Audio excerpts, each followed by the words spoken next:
Bonjour à tous et bienvenue à cette nouvelle édition de la revue de la presse camerounaise. Nous démarrons le périple de ce matin avec le quotidien en mutation qui revient avec l'affaire Martinez-Zogo et titre comme un poteau rose.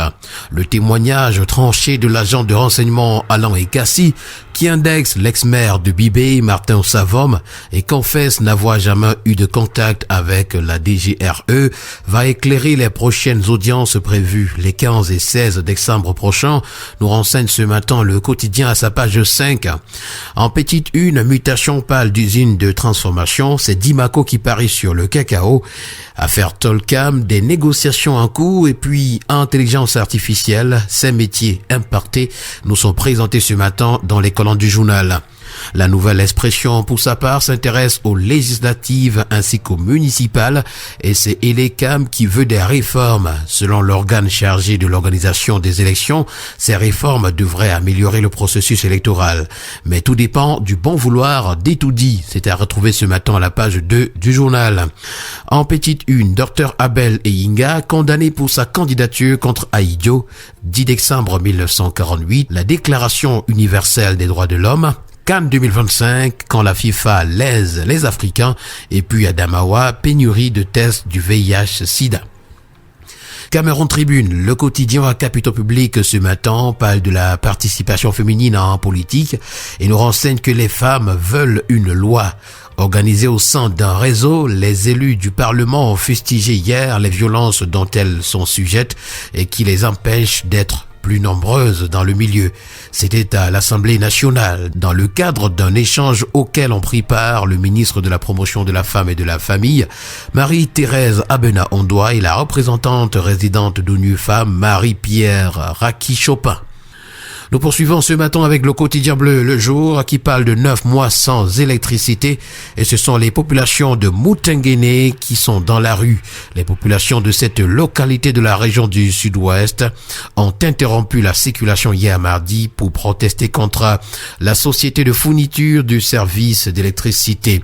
Russie-Afrique également, un partenariat fort nous est présenté dans les colonnes du quotidien bleu Le Jour. Avec le quotidien L'œil du Sahel de Guibaï Gatama, nous parlons du Conseil régional du Nord. Un fauteuil pour la présidence, plusieurs candidats, c'est le titre à retrouver ce matin. Ouest-Echo, le journal, parle également de conseil régional, cette fois-ci à l'ouest du Cameroun. Qui sera le prochain président du conseil régional? Telle est l'interrogation. Foka grand favori. Et les autres options sont présentées également ce matin. Leur Majesté Ndita Gampé, Ngefak Placide et Jomo Kamga comme outsiders dans le collège du commandement traditionnel. Maître Mekou Tagako, épouse Photo Brigitte. Maître Majoupé Pépéli Julienne ou Tchumboubé Aminatou pourraient briller au nom des femmes. Également à lire dans les colonnes du journal ce matin, Coupe du Cameroun, Duimanto peut-elle venger El Pacha face à la Colombe? C'est une interrogation. Héros et martyr malgré Atangandi, Anissé Kane sera-t-il inhumé près de Ernest Ouadier à Bafoussam? Voilà une autre interrogation à retrouver ce matin en parcourant les colonnes du journal. Le quotidien Vert Émergence, pour sa part ce matin, parlant d'organisation internationale, nous renseigne que le Cameroun s'apprête à couper 35% de ses adhésions. Il est question d'alléger les charges qui pèsent sur les finances publiques, tel que nous le renseigne ce matin le journal à sa page 5. En petite une, on parle de lutte contre les médicaments frauduleux. La protection civile doit adapter ses méthodes aux réalités de la mondialisation.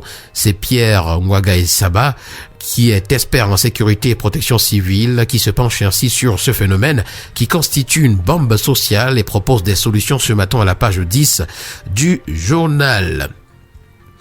Le premier quotidien économique de la zone CEMAC, l'économie s'intéresse au fer de Balam. Encore des incertitudes sur le début de l'exploitation, nous renseigne le journal. Toutes les conditions ne sont pas réunies pour le lancement effectif des premières exportations déjà reportées plusieurs fois. Voilà donc l'information à retrouver en parcourant la page 3. Cameroun en petite une, le programme alimentaire mondial est en panne de financement.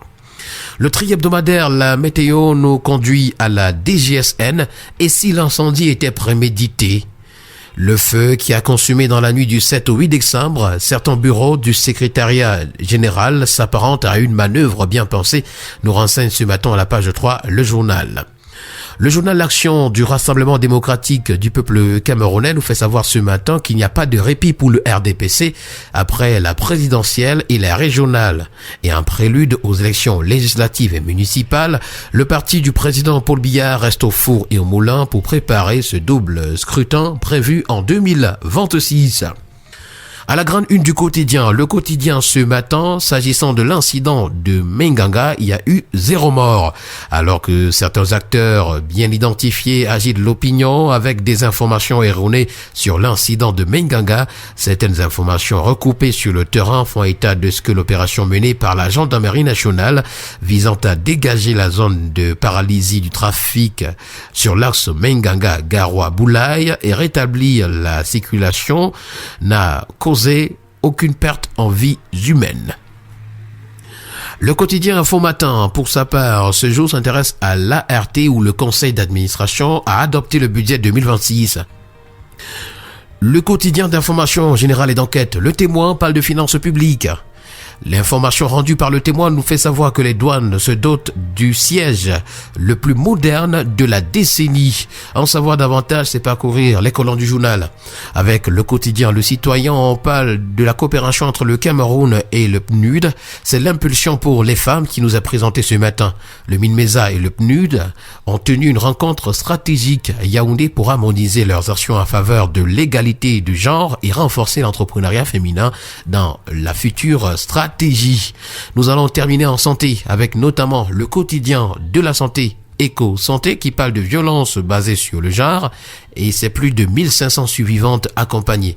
Grâce à l'appui technique et financier du Fonds des Nations Unies pour la population, le centre Afri affiche un bilan impressionnant après 1 an d'existence. Plus de 1500 survivantes ont été accueillies, 300 femmes autonomisées et 3000 personnes sensibilisées à la lutte contre les violences basées sur le genre.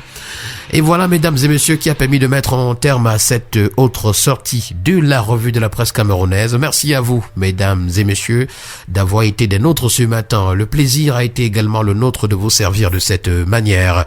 À vous revoir demain, si Dieu le veut. Agréable journée à tous.